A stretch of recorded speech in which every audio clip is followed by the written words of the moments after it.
ও যুবক, কে কত দূর লেখাপড়া করলা, কে ডাক্তার, কে রোগী, কে ইমাম, কে মুক্তাদি, কে বক্তা, কে শ্রোতা, কোনো ভেদাভেদ নাই। যেদিন সাদা কাফনের প্যাকেটে ঢুকবি লেখা থাকবে ডাক্তারের লাশ, সাদা কাফনে লেখা থাকবে ইঞ্জিনিয়ারের লাশ, বক্তা সাহেবের লাশ। কে ইমাম, কে মুক্তাদি, কোনো ভেদাভেদ না। এবার জানাজা পড়ায় দাও। গরিবের যেই নিয়ম, ধনীর সেই নিয়ম, ডাক্তারের যেই নিয়ম, রুগীর সেই নিয়মে জানাজা পড়াইয়া 3টা কাফন দিয়ে প্যাকেট করে দাও। ডাক্তারের প্যাকেটটা একটু ভিআইপি, হ্যাঁ, গরিবের কাফন একটা কম হবে, ধনীর কাফন একটা বড় বেশি হবে। ধনীদের কাফন 4টা, কথা কয় না, আফসোস। ওরে মন্ত্রীর কাফন যেমন, কে ধনী কে গরিব, কালারও কোনো আলাদা হবে না, আলাদা হবে। র্যাবের কালার, র্যাবের পোশাকের কালার কি এখন র্যাবের পোশাকের কালার কি? কালা। বুঝা যায় কালা মানি র্যাব, ঠিক নেই। পোশাক দিয়ে বুঝাই দিছে, কালার দেখলেই বুঝবে এটা পুলিশ, এটা আর্মি, এটা বিডিআর, ঠিক নেই।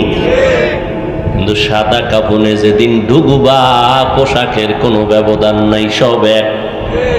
কে র্যাব কে আর্মি কোনো ভেদাভেদ নাই, সব আমার মাওলার দরবারের ভিক্ষু। এবার কবরের সাইজ এক নাকি আর্মির কবরটা একটু বড় হইব? সব কবরের সাইজ এক। ওই কবরের মধ্যে ঢুকাইয়া বড় লোকের কবরের মধ্যে একটা মোবাইল রাখা হবে, ব্লুটুথ দেওয়া। ফেরেশতা প্রশ্ন করলে আব্বাই যদি না পারে আমি উপর দিয়ে দেবো। দেয় ফেরেশতারা, খবরদার আমার লগে কথা কও, টেলিফোনে সিস্টেম আছে, কেউ একটু কইরে দেখো তো, সাহস কইরা মানে একটা সিস্টেম কইরে দিই। সবার প্রশ্ন কবরে, কে গরিব কে ধনী, সবার প্রশ্ন 3টা। তুমি গরিব, তুমি টাকাওয়ালা, প্রশ্ন নেই, প্রশ্ন 3টার জবাব দাও। এই ডাক্তার 3 প্রশ্ন, রবের পরিচয় দাও, ধর্মের পরিচয় দাও, রাহমাতুল লিল আলামিনের পরিচয় দাও। দুনিয়াতে আলাদা আলাদা বাহাদুরি করছো, তুমি তাবলিগ, তুমি চরমনাই, তুমি আলিয়া, তুমি কওমিয়া, তুমি ধনী, তুমি গরিব না। কবরের প্রশ্ন সবার সমান। ও আম্মা জানেরা, জবাব দাও রবের রবকে, জবাব দাও ধর্ম তোমার কি, বলো রাহমাতুল লিল আলামিনের পরিচয় কি। ও বোনেরা, তুমি ধনী না গরিব, তুমি পরিচয় দিয়া কবরে কোনো কথা নাই, প্রশ্ন তোমার কাছেও সমান 3টা। জবাব দাও রবের পরিচয়, রবকে, ধর্ম কি, আর ইসলামের পরিচয় দাও, রাহমাতুল লিল আলামিনের পরিচয় দাও। ও মুরব্বী, ও যুবক, কোনো কথা নাই, প্রশ্ন 3টার জবাব দাও। নবীজি বলেন, যারা জবাব দিবে তাদের কবর হবে রওজাতুম মির রিয়াজিল জান্নাহ, আর যারা দিতে পারবে না তাদের কবর হবে হুফরাতুম মিন হুফারিন নার। জবাব যারা দিতে পারবে তাদের কবর হবে জান্নাতের বাগান, যারা জবাব দিতে পারবে না তাদের কবর হবে জাহান্নামের গর্ত। কারা পারবে, কারা পারবে? আমি হুজুর না, ওরে আমি যদি পারতাম গ্যারান্টি থাকতো। জান্নাতের টিকিট পাইয়া 10 জন সাহাবা, আবু বকর, ওমর, ওসমান, আলী জান্নাতের টিকিট পাইছেন। এরপরও কান্না আর কান্না। নবী রাতের গভীরে শুনে মসজিদে কান্নার আওয়াজ, কান লাগাইয়া দেখে কে কান্না করে, দেখে আবু বকর নামাজে দাঁড়ায় দাঁড়ায় তাহাজ্জুদে কান্না করে। নামাজের পরে নবী বললেন, আবু বকর কেন কাঁদলেন? বলে, আল্লাহর আদালতে দাঁড়াইয়া হিসাব দেওয়ার ভয় কান্না করেছে। নবী বলেন, আপনার তো জান্নাতের টিকিট দেওয়া আছে। কয়, ও নবী, আপনিই তো বয়ান করেছেন কিয়ামতের ময়দানে তো ভয়ঙ্কর হবে, কে ধনী কে মাওলানা কে মুফতি। নবীরা যাদের গুনাহ নাই তারাও নাকি হাসরের ভয়ঙ্কর অবস্থায় চিৎকার করে কাঁদবেন আর বলবেন আল্লাহ আমারে বাঁচাও।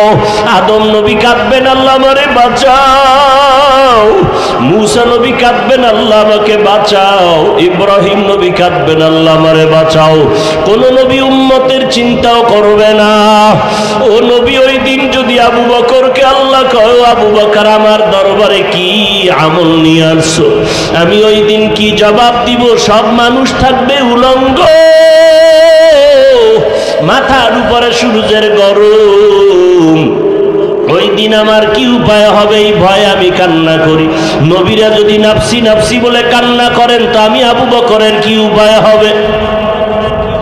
ও আল্লাহর বান্দারা, জান্নাতের টিকিট পাইয়া হযরত ওমর রমজানের ঈদের দিন সবাই ঈদের নামাজ পড়ে আনন্দ করে, ওমরে ফারুক দরজা আটকাইয়া কান্না করেন। সাহাবী আবু হুরায়রা বলেন ও সাহাবী খলিফাতুল মুসলিমিন কাঁদেন কেন? ওমরে ফারুক বলেন ও ভাই আবু হুরায়রা কি করব? বলে আনন্দের ঈদ আপনি করেন না, কাঁদেন কেন? বলে আনন্দ তো ওই ব্যক্তি করবে যার অন্তরে কোনো চিন্তা নাই, পেরেশানি নাই। আমার অন্তরে চিন্তা পেরেশানি। কি চিন্তা? ও পর্দার আড়ালের আম্মা জানেরা, নবী ইন্তেকালের আগে বলে গেছেন ও আয়েশা তুমি আমার আদরের বিবি, জাহান্নাম থেকে বাঁচিয়া জাহান্নাম থেকে মুক্তি পাইয়া জান্নাতের দিকে রওনা হও। নবীর কলিজার টুকরা ফাতেমা রাদিয়াল্লাহু আনহাকে নবী বলে গেলেন ও ফাতেমা আমি দুনিয়ার থেকে চলে যাব, তবে তুমি যাওয়ার আগে জাহান্নাম থেকে নিজেরে বাঁচাও। ওই কবরে সন্তান যাবে না, ভাই যাবে না, আপন কেউ যাবে না। আমেরিকা বাহিরে কে কি অবস্থায় আছে ভিডিও কলের দ্বারা তুমি কথা বলো, দেখতে পাও। কিন্তু বাড়ির দরজায় যার মা বাবার কবর, বছর হয়ে গেল, যুগ চলিয়া গেল, আজও পর্যন্ত ওই কবরের 2 হাত নিচে কবর খনন করে আজও পর্যন্ত খবর নিতে পারলা না মা বাবায় কেমন আছে। ওমরে ফারুক কান্না করে আজ আমার চিন্তা, রমজানে রোজা রাখলাম কবুল হইল কিনা জানা নাই, রমজানে তারাবি পড়লাম কবুল হলো কিনা জানা নাই, রমজানে আমি জাহান্নাম থেকে মুক্তি পেলাম কিনা জানা নাই। রে যুবক, পায়ে হাত রেখে বলি আর কয়দিন দুনিয়াতে বাঁচবা? তোমার মতো কত যুবকের লাশ মাটিতে দাফন করেছি, জানাজা পড়াইছি। ও মুরব্বীরা কয়দিন আর বাঁচবেন? কত এই যে 2 দিন আগে এক আল্লাহর বান্দা ইফতারিটা মুখে নিয়ে হঠাৎ করে মৃত্যুর কোলে ঢলে পড়লো। আমাদের হাজারো আলেমের একজন মুরব্বী, গত শুক্রবার। ও মুরব্বীরা কয়দিন আর বাঁচবেন? নিজের যৌবনের শক্তি কোথায় গেল আজ? ও মা বোনেরা কয়দিন নেক আমল করিয়া গেছেননি, একটা নেককার সন্তান দুনিয়াতে রাইখে গেলেননি, হিসাব করেন। কোরআন পড়নেওয়ালা সন্তানের মা হইতে পারছেননি, 5 ওয়াক্ত নামাজিওয়ালা সন্তানের মা বাবা হইতে পারলেননি। আপনি মরিয়া গেলে আপনার কবরের কিনারায় সন্তান একটু কোরআন পড়িয়া দোয়া করতে পারবেনি। আপনার ইন্তেকালের পরে আপনার সন্তান জানাজা পড়াইতে পারবেনি। আপনার ইন্তেকালের পরে সন্তান কবরের সামনে দাঁড়ায় কাঁদবেনি। এমন একটা সন্তান দুনিয়াতে রেখে গেলেন কিনা? সন্তান স্কুলে পড়বে, কলেজে পড়বে, ডাক্তার হবে, ইঞ্জিনিয়ার হবে, আলহামদুলিল্লাহ বাধা নাই। তবে 5 ওয়াক্ত নামাজি আদর্শওয়ালা কোরআন পড়নেওয়ালা বানাইয়া যান রে মা। বেনামাজি সন্তানের মা হইয়া কবরে যাইয়েন না, বেপরদাওয়ালা সন্তানের মা বাবা হইয়া কবরে যাইয়েন না। এখনো পায়ে হাত রেখে বলে গেলাম, ওই সন্তানের বুঝাইতে থাকেন রমজান দোয়া কবুলের সময় রোজা রাখান। এমনও মা বাবা আছেন আপনার সন্তান উপযুক্ত হয়েছে, রোজা রাখান না, অবহেলায় ফালায় দিতেছেন। এই গুনার শাস্তি আপনাকে ভোগ করা লাগবে রে মা বাবারা। ওই সন্তানকে আর রোজা ভাঙ্গাইয়েন না। পায়ে ধরিয়া হলো বলেন, বাবা রোজা আর ভাঙ্গিও না রে বাবা, একটা রোজা ছাড়িও না, তারাবি ছাড়িও না, কোরআন শিখো, আলেমের কাছে পাঠাও। ও আম্মা জানেরা, কোরআন যারা পড়তে পারেন না, যান মাদ্রাসায় গিয়ে 1 ঘন্টা দৈনিক টাইম দিয়ে কোরআনটা শিখে নেন। মাওলানা হওয়ার দরকার নাই, মুফতি হওয়ার দরকার নাই, কোরআন শিখা দরকার, নামাজ ঠিকমতো পড়া দরকার, নবীর সুন্নত করা, সুন্নতের আমল করা দরকার, স্বামীর দোয়া নিবেন, খেদমত করা দরকার, জবান হেফাজত করা দরকার, চোখের নজর হেফাজত করেন, বেগানার থেকে নিজেকে বাঁচান, গুনাহমুক্ত হয়ে যান। রমজান তওবা কবুলের মাস, মাগফিরাতের মাস, শেষের দিকে নাজাতের মাস চলে আসতেছে। ওরে আম্মা জানেরা, বৃদ্ধ বাবাজিরা, ও যুবক ভাইরা, তোমার মতো কত যুবক স্কুল কলেজে পড়ে, নামাজ ছাড়ে না, দাড়ি কাটে না, বেপরদায় চলে না, কাউকে গালি দেয় না, কারো গীবত করে না, ওই রোজাও রাখে, নামাজও পড়ে, মসজিদে গিয়া নামাজ পড়ে, আল্লাহর মহব্বতে চলে। কত যুবক অভাব নাই। তুমি কেন লেখাপড়া করিয়া কাজ করিয়া কেন পারবা না? তওবা করো, আল্লাহর কাছে বলো, আল্লাহ বরকতের মাস, আমার মতো হতভাগা মনে হয় কেউ নাই। আমার মতো কত বান্দা রোজা রাখে, নামাজ পড়ে, সাহারি খায়, ইফতারি করে, আমি কেন পারবো না?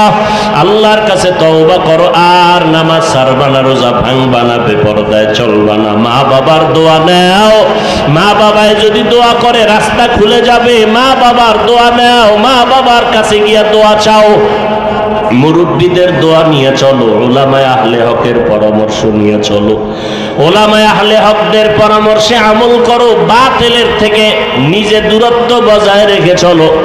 আল্লাহর কাছে তৌফিক চাও, মনে মনে বলো, আল্লাহ আর গুনাহ করব না, রোজা ভাঙবো না, আর নামাজ ছাড়বো না, বেপরদায় চলবো না, দাড়ি কাটবো না, মা বাবার বরদোয়া নিব না, উলামায়ে আহলে হকের বিরোধিতা করব না। আল্লাহর কাছে খাঁটি অন্তরে যদি তওবা করো, সব গুনাহ মুহূর্তে আল্লাহ মাফ করে দিবেন। আল্লাহ আমাদের সবাইকে তওবাওয়ালা জিন্দেগি দান করেন, আমিন।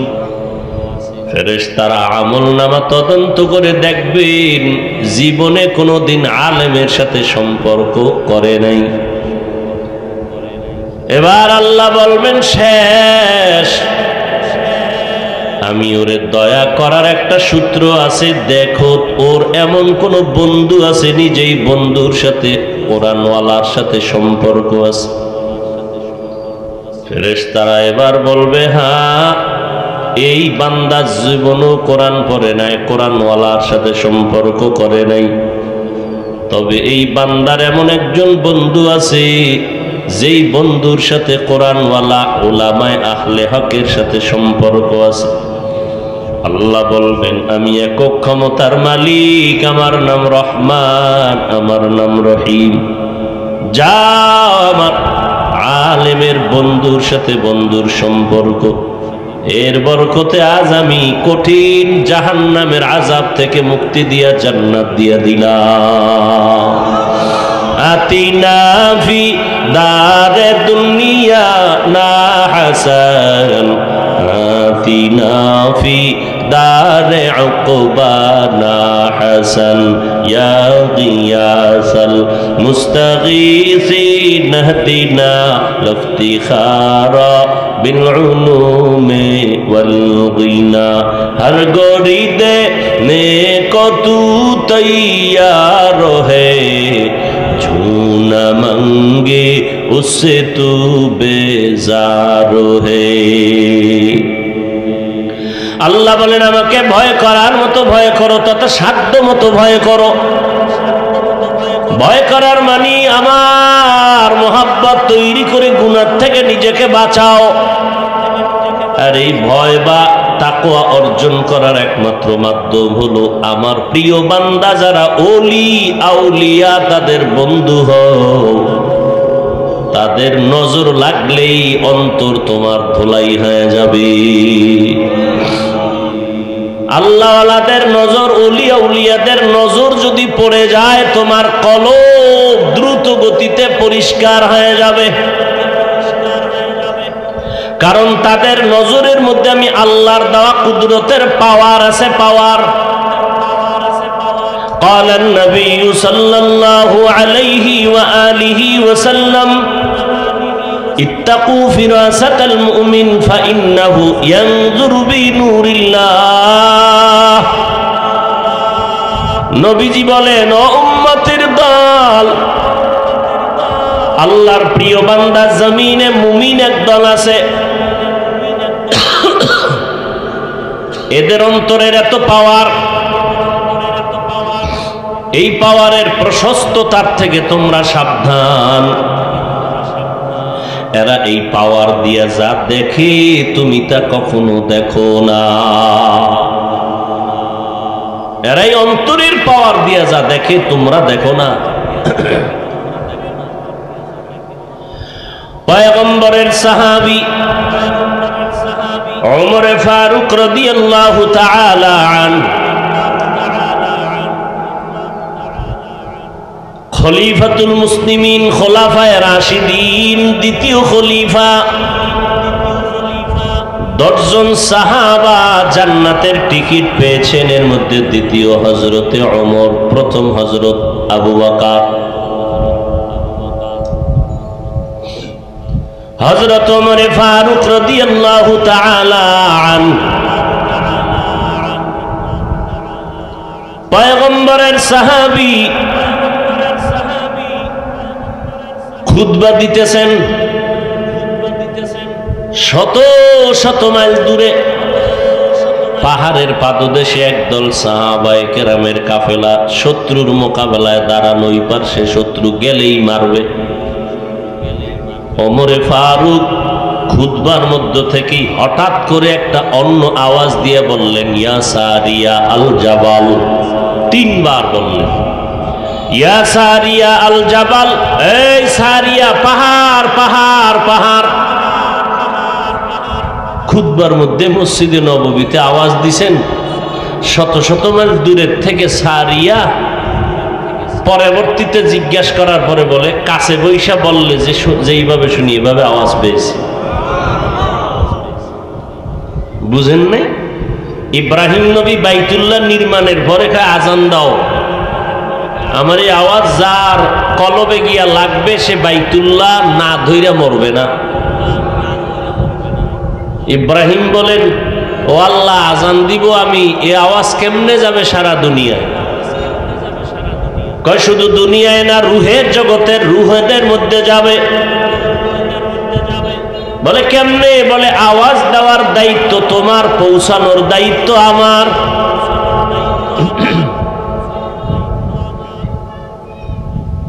কিছু কিছু দুনিয়াদার এলেমে আমলের গভীরতা নাই, আল্লাহর আসল মোহাব্বতের গভীরতা সম্পর্কে ধারণা নাই। এই সমস্ত প্রকৃতির মানুষগুলো আল্লাহর মোহাব্বত নিয়ে কোনো কথা বললেও বুঝতে চায় না।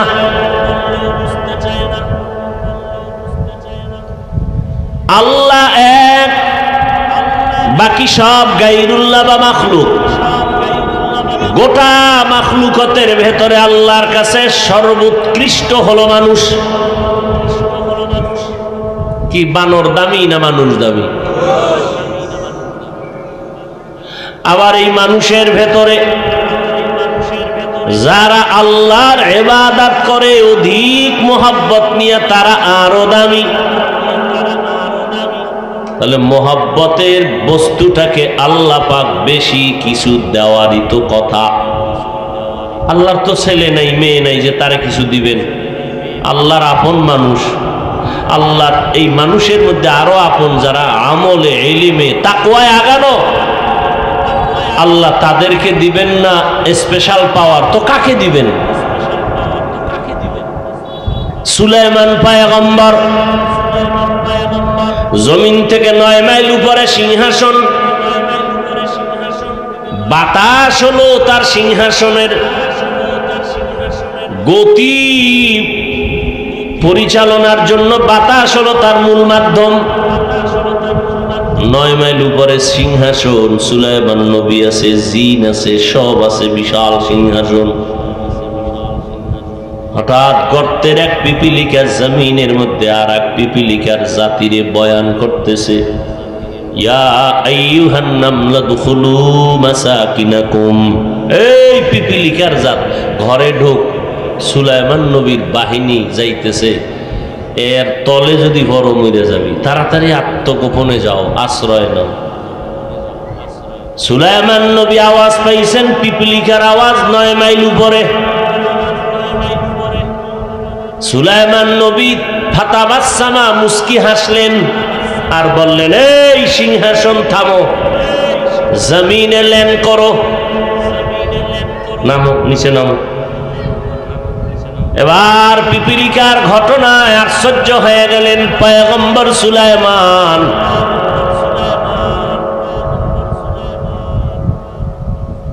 আল্লাহ তাআলা এত পরিমাণ পাওয়ার সুলাইমান নবীকে দান করেছেন।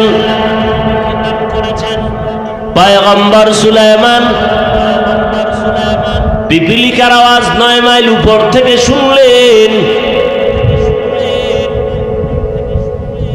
ইতিহাস কোরআনে আল্লাহ বিস্তারিত বলেছেন। সুলাইমান নবী ওখানে বসে আছেন সিংহাসনে, কথাবার্তা চলতেছে, নামাজের টাইম হবে। এর মধ্যে হুদহুদ নামের পাখিরা বলে দিবে নাক লাগাইয়া, এই জায়গায় পানি আছে। বললেই জিনদেরকে নবী বলতেন, মাটি খনন করে পানি উঠায় দাও, ওযু করব, নামাজ পড়ব। তো পানির দায়িত্বে যে হুদহুদ, সুলাইমান নবীর অগোচরে সে উপরে গেল। উঠতে উঠতে উপরে গিয়া দেখে তার আরো এক জাতিবাই হুদহুদ একটু দূরে দৌড় দিছে। এখানে তুমি কোথা থেকে আইলা? বলে, তুমি আইলা কইতন? বলে, আমি তো সুলাইমান পয়গম্বরের অধীনস্থ একজন। বলে, সুলাইমান কে? বলে, গোটা দুনিয়ার বাদশা। তুমি আবার জিগাও সুলাইমান কে? মানে বলে, আমি নামটাই তো শুনলাম মাত্র। কয়, তুমি কোন জগতে থাকো? কয়, আমরা মুলকে সাবায় থাকি। ওই জগতে কি সুলাইমানের নাম জানে না? কয়, না। কয়, তো ওই জগৎ চালায় কে? কয়, এক ম্যাডাম বিলকিস নামের মহিলা। হুদহুদ কয়, চলো তোমার বিলকিসের সিংহাসন আর অবস্থানটা দেখে আসি। চলে গেল দেখার জন্য। এদিকে সুলাইমান নবীর ওযু করবে, পানির দরকার। হুদহুদ গেলি কই? খবর নাই। পাখিদের উপদেশটা আবার হইল ঈগল পাখি। এই ঈগল দেখতো গেল কই? ধইরা নিয়ে আয়। আল্লাহর কসম, ওর আজকে খবর আছে। এবার ঈগল পাখি উপরে গেছে। হুদহুদ ওই খবর টবর নিয়ে আসতেছে। ঈগলের সামনে দেখা, আজকে খবর আছে তোমার, এদিকে আইও। চোখ গরম কইরা এবার কয়, নবী সুলাইমান আমারে সাইজ করার মধ্যে কোনো কিন্তু টিন্তু লাগাইছেনি? কহ, একটা কিন্তু আছে। কি? উল্লেখযোগ্য কোনো কারণ যদি দর্শাইতে পারো তাহলে কিছু ছাড় আছে। ও তার টেনশন নেই। সুলাইমান নবীর সামনে চলে আসলেন। নবী হুদহুদের কান ধরে টান দিলেন। হুদহুদ কয়, নবী ব্যথা দিবেন না, আমি অপরাধ করছি এই জন্য। আমার কাছে এমন এক খবর আছে যেই খবর আপনি নবী হইয়াও জানেন না। এই কথা কওনে নবীর আর অন্যদিকের পেরেশানি আছে। নবী কয়, তো ঠিক আছে, আর কান টান দিব না। কি? যেটা আমি জানি না তুই জানো, কি বল। জমিনের উপরে আপনি হলেন বাদশা, কিন্তু আর এক ম্যাডামের সন্ধান নিয়ে আসছি।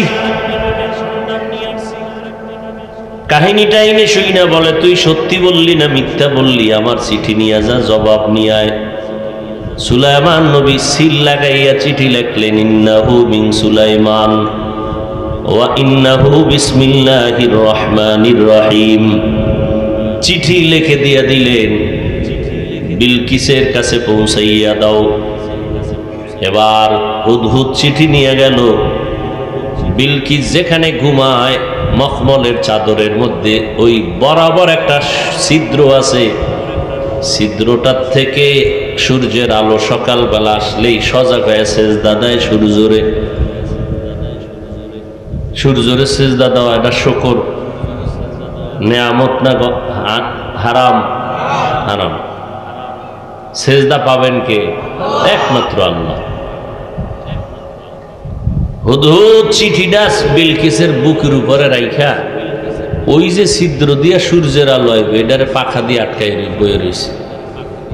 সূর্য তো হুমান উপরে উঠে গেছে, সেজদা দেওয়ার টাইমে না, উঠে দেখে হায় হায় টাইম গেছে গিয়া দুপুর হইয়া সেজদা দিতে পারলাম না। বুকের মধ্যে আবার চিঠি, চিঠির উপরে সিল দেখে বলছে আরে এটা তো কোনো সাধারণ মানুষের না, এটা তো একটা রাষ্ট্রের পরিচালকের চিঠি। খুলে টুলে দেখে সুলাইমান নবী কইছে এই তাড়াতাড়ি তওবা করে দিগা, নাইলে কিন্তু বাহিনী পাঠায় দেব। বিলকিস কয় এটা আসল নবী না নকল নবী, কাদিয়ানির মতো, এটা তদন্ত করা দরকার।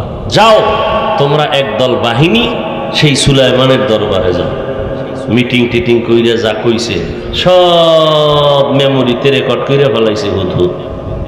বাহিনী যখন আইতেছে হুদহুদ এই এই এই এই খবর, বাহিনী পাঠাইতেছে আপনাকে পরীক্ষা করার জন্য, স্বর্ণের ইট নিয়ে পাঠাইতেছে, বিভিন্ন কথা। শেষ পর্যন্ত সুলাইমান ওই বাহিনীর সামনে বিজয়ী হলেন। ওই বাহিনী গিয়া বলে না সত্য নবী। বিলকিস এবার মাথা নত করে কালেমা পড়ার নিয়তে রেডি হয়ে গেল, সুলাইমানের কাছে যাবে। সিংহাসনটারে আটকাইয়া রওয়ানা হয়ে গেল।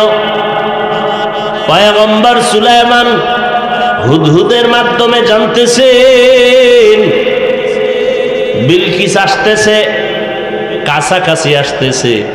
ঠিক এই সময় সুলাইমান নবী বললেন বিলকিস আসার আগে কে পারবা তার সিংহাসনটা আমার সামনে হাজির করবা। ক্বালা ইফরিতুম মিনাল জিন, জিনের মধ্যে এক বাহাদুর কয় আমি পারবো। সুলাইমান নবী বলেন টাইম কত? বলে আপনার মিটিং শেষ হওয়ার আগে। কয় না আমি আরো আগে চাই। জিনেরা কয় আমরা পারুম নাই, পাওয়ার আমগো নাই। কত পাওয়ার আছে কার? কয় পাওয়ার থাকলে দিলে আল্লাহ মানুষকে দিবে, জিনেরে দিবে না। এবার সেরা ফারা জীর্ণ শীর্ণ এক হুজুর দাঁড়ায় গেছে মানুষ, ইলমুম মিনাল কিতাব, কিতাবের ইলমওয়ালা। সে বলে নবী আপনি যদি দোয়া করেন অনুমতি দেন আমি পারবো। কয় টাইম কত?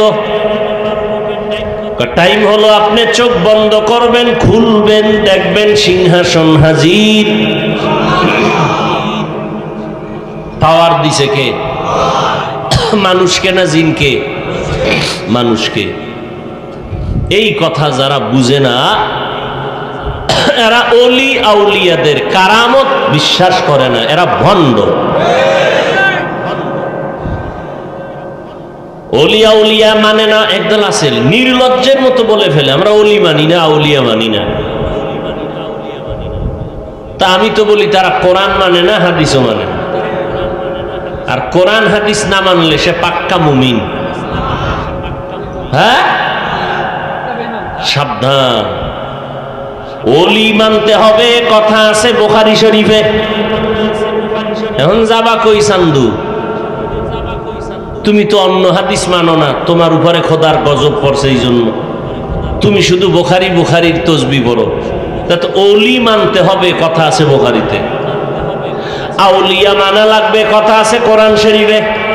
তাহলে যে বলে ওলি মানি না প্রমাণ সে বুখারী মানে না, যে বলে আমি আউলিয়া মানি না প্রমাণ সে কোরআন শরীফ মানে না।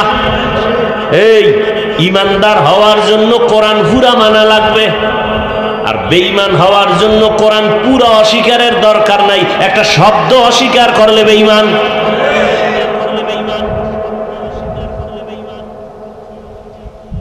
এই যারা ওলি আউলিয়া মানে না 100% আপনারা ভালো করে অন্তরে জমা করে নিবেন, এরা ইসলামের ব্যানারওয়ালা বাতেল ভণ্ড। বাতেলের প্রতিবাদ করা, বাতেলের বিরোধিতা করা ঈমান ঠিক রাখার ক্ষেত্রে এটা ওয়াজিব। মনে থাকবে, ভণ্ডদের বিরুদ্ধে কথা বলতে হবে ঈমানকে বাঁচানোর জন্য, এটা ওয়াজিব। এটা কি? এটা গীবত হইল ওয়াজিব। এই গীবতে সওয়াব বেশি। কেন? ভণ্ডদের বিরোধিতা কেন করব? আমাদের ঈমান বাঁচানোর জন্য। যে ওদের খপ্পরে চক্রান্তে পড়ে যেন কারো ঈমান নষ্ট হয় না যায়। যারা সাহাবায়ে কেরামের বিরোধিতা করবে তারা ভণ্ড, নবীদের বিরোধিতা করবে যারা কথায় কাজে তারা ভণ্ড। এরকম বিরোধী শক্তি এই জমিনে এখনো আছে না নাই? বলেন। যারা তারাবি 20 রাকাত পড়ব না কইয়া মানুষের মধ্যে দ্বন্দ্ব লাগায় তারা সাহাবীর দুশমন। সাহাবীর দুশমন মানে তারা আমার রসুলের দুশমন। আমার রসুলের দুশমন মানে তারা আল্লাহর দুশমন। আল্লাহর দুশমন মানে তারা বিনা হিসাবে জান্নাতি। জাহান্নামী কর দরকার নাই, ওর ঠিকানাও বানায়নি।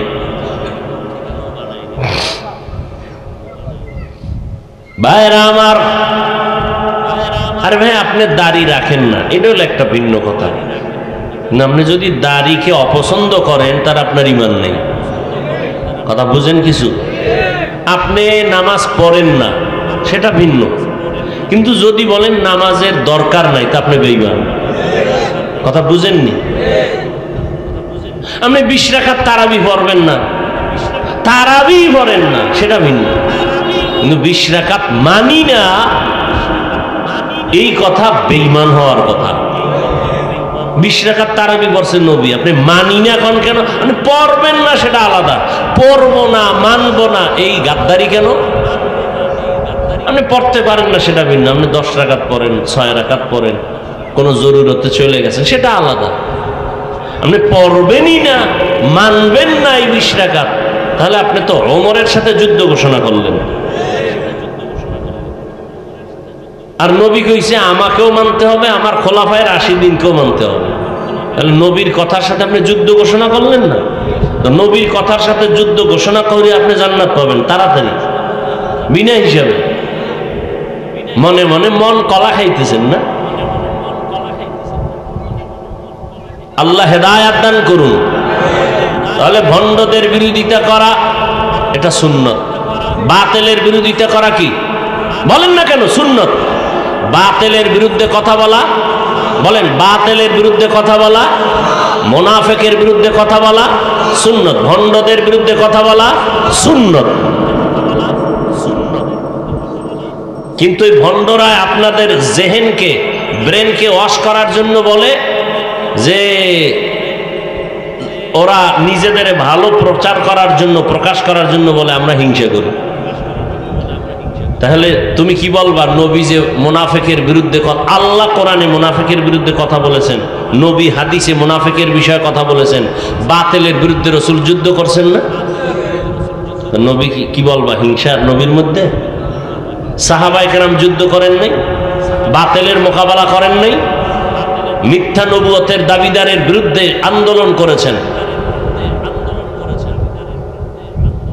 অতএব আজকে থেকে ভালো করে মনে রাখবেন, ভণ্ড বাতিল মুনাফিকদের বিরুদ্ধে কথা বলা এটা সুন্নত।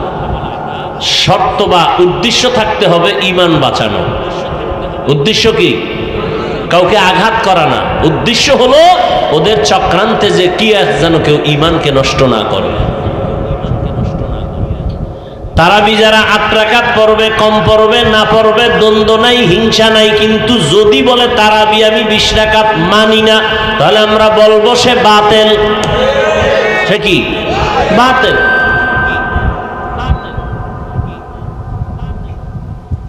আরে অসুস্থ হয়ে গেছি, রোজা ভাঙ্গিয়ে ফেলাইছি, আল্লাহর কাছে ছাড় আছে না? তুমি কাজা করে নি, রোজা রাখার শক্তিই নাই, এত অসুস্থ, বাথরুমে দৌড়াইতে দৌড়াইতে আর বিছনাতে ওঠার কায়দা নেই, জনমের মতো খাইছে, সাহারিতে যা পাইছে খাইতে খাইতে গলা পর্যন্ত উঠে ফেলাইছে। এবার ঘুমের তুইটা খালি দরজা খোলা বাথরুমের, ওটা আটকাইস না, উপায় নাই আমার। 21 বার যাওয়ার পরে আমি আসিনি, এবার কত সেলাইন খানাইলে মরবি, এবার কাজা করে নি। এই বেচারা রোজা ভাঙ্গে ফেলাইছে বাধ্য হয়ে, পারে নাই। আর এক চোরার ঘরের চোরা খায়, আমার ঘরে কি ভাতের অভাব আছে? আমি রোজা রাখবো কেন? দুইজনারটা কি সমান হইল? ওটা তো কাফের হয়ে গেছে। এই যে রোজাকে অস্বীকার করবে সে কি? সে কি কাফের। কারণ রোজা রাখা কি ফরজ, ফরজ বিধান কোরআনের যে অস্বীকার করবে সে কাফের।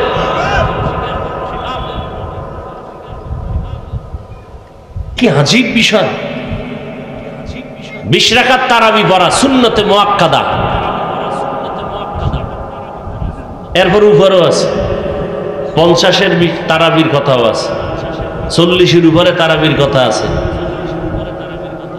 8 রাকাত তারাবির কথা কোথাও নাই। এরপরে যদি ধরে নিয়ে আসে তো তুমি নিম্নেরটা ধরলা কেন? বেশি পড়তে পারো না? রোজায় না এক নফলে একটা ফরজের দাম, তো তুমি কম পড়ো কেন? তুমি বেশিটা না পড়বা। অসুস্থ হয়ে গেছো পারো না, সেটা তো আল্লাহ মাফ করবে, কিন্তু পারতে বইলা তুমি কম পড়বা কেন?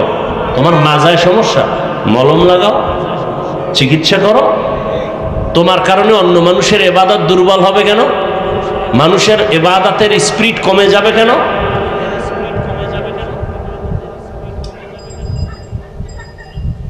এর নাম তাকওয়া। এই জন্য আল্লাহ কইছে পিসা বইয়া কবরে আসিস, এটা বলে না, তোর ফিরগিরির দাম নাই ভাগ। আল্লাহ কয় মুসলমান না হইয়া কবরে আসবি না, সাবধান। কারণ আমার দরবারে কে পীর, কে বান্ত, কে মাওলানা, কে মুফতি, কে মুহাদ্দিস কোনো পরিচয় নাই। আমার দরবারে পরিচয় মুসলমান নি। বুঝেননি কথা? পীরগিরির দাম নাই, বক্তাগিরির দাম নাই, মাওলানাগিরির দাম নাই। ওরে হাদিস স্পষ্ট সহিহ হাদিস আব্দুল্লাহ ইবনে ওমর থেকে বর্ণিত, কিয়ামতের দিন আলেমকে ডাকবে আল্লাহ, এই মাওলানা এলেম শিখছো কেন? মানুষ তোমাকে বড় মুফতি বলবে, এই জন্য তো দুনিয়ায় ভাইয়া লাইছো, যাও আজকে জাহান্নামে যাও, আমার কাছে কিছু নেই। যদি আমার থেকে পাওয়ার জন্য করতা তো আমি দিতাম, তুমি তো চাইছো দুনিয়া, পেয়ে গেছো দুনিয়া, যাও। তোমারে মারহাবা দিয়া হাজার হাজার স্লোগান দিয়া মানুষ তোমার স্টেজে বসাইছে, বড় হুজুর তুমি এটা দুনিয়ায় পেয়ে গেছো, আজ আমার কাছে কিচ্ছু নাই, জাহান্নামে যাও। এজন্য আল্লাহ বলেন মুসলমান না হইয়া মরবা না। ও যুবক, মাওলানা হওয়া শর্ত না, মুক্তি হতে পারো নাই, আফসোস নাই। ডাক্তার হতে পারো নাই, ইঞ্জিনিয়ার হতে পারো নাই, তুমি একজন কৃষক, তুমি একজন শ্রমিক। তুমি যদি আল্লাহর হুকুম মানিয়া ইবাদত করতে পারো, তুমি মুসলমানি কায়দায় চলতে পারো, আল্লাহর ওয়াদা তুমি বিনা হিসাবে জান্নাতি। ও মাওলানা, ও ডাক্তার সাহেব, তুমি ডাক্তার হইয়া নামাজ পড়ো না, তুমি মাওলানা হইয়া জামাতে নামাজ পড়ো না। আর একজন গরিব লেখাপড়া বেশি করে নাই, কাজ করার ফাঁকে আজান হয়ে গেছে, সব বন্ধ করে নামাজে দাঁড়ায় গেছে। তার মাসে তারাবির পরে কোরআন পড়ে, কোরআন এক খতম হয়ে গেছে। তুমি টাকাওয়ালা ডাক্তার, তুমি টাকাওয়ালা মাওলানার আগে ওই গরিব জান্নাতে চলে যাবে। আবু জাহাল, মক্কার বড় বড় মাথাওয়ালারা কয় মুহাম্মদের কাছে যাইতে মনে চায়, কিন্তু মুহাম্মদের কাছে আশেপাশে মূর্খ মানুষ বসে আছে, গরিবরা, আমরা যাবো কেমন? আমরা তো সম্ভ্রান্ত পরিবারের, সম্ভ্রান্ত মানুষ, মাথাওয়ালা জ্ঞানী মানুষ, কাছে যাব কেমন? বুঝেননি? মুহাম্মদ সাল্লাল্লাহু আলাইহি সাল্লামের আশেপাশে কারা? বলেন না কেন? গরিব, মূর্খ। এরা থাকলে আমরা যাই কেমনে? আমগো সম্মান ধুলায় মিশে যাবে। তাদের বন্ধুরাও একদল এখনো আছে, তাদের তালে তাল মিলাইয়া কয় চরমনাই কেন যাব, তাবলিগে কেন যাব? সব গরিব মূর্খরা ওদের কাছে যায়, কয়নি? ও বন্ধু বলো, ওই বেঈমানের কথায় তোমার কথায় ব্যবধান কই? বলে না, বলে না? হাফিজুর রহমানের বয়ান তো কোনো আলেম শুনে না, মূর্খরা শুনে। বলনেওয়ালা আছে না নাই? তো তুমি কি যারা লেখাপড়া শিখে নেয় তাদেরকে তুমি মানুষ বলতে চাও না? তাহলে আমাকে সামনে এনে না বল, আইসা বলবা। তো যারা মূর্খ এরা মানুষ নেই, সামনে বল, তো টের ভাবি কত ধানে কত চাল।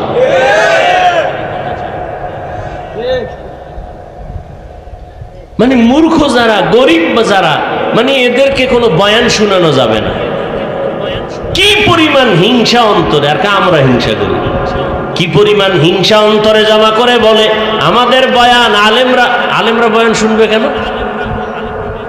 সে তো এমনিই সব জানে, আমি হেরে কি বয়ান করব? আমার ভাই, আমার আম্মা বোনেরা যারা ইসলাম সম্পর্কে বয়ান জানে না, শুনে না, আমল নাই, এদের না বয়ান কইরা দাড়িওয়ালা বানাতে হবে, টুপিওয়ালা বানাতে হবে, নামাজি বানাতে হবে। কথা ঠিক না? কি পরিমাণ হিংসা জন্ম দিছে এদের গুরুরা তাদের অন্তরে।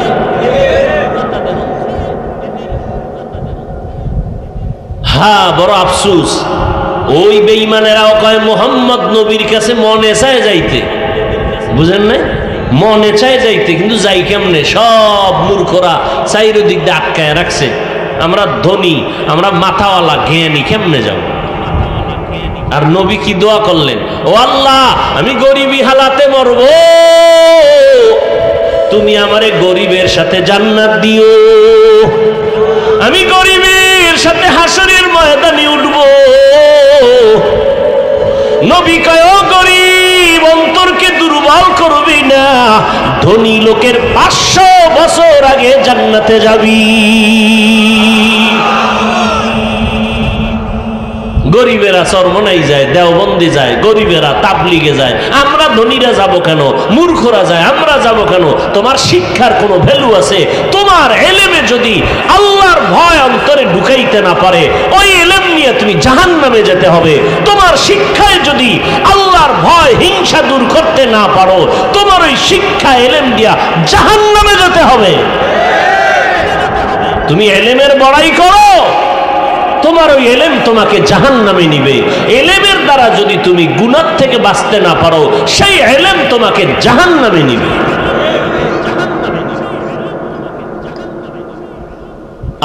বড় কঠিন কথা।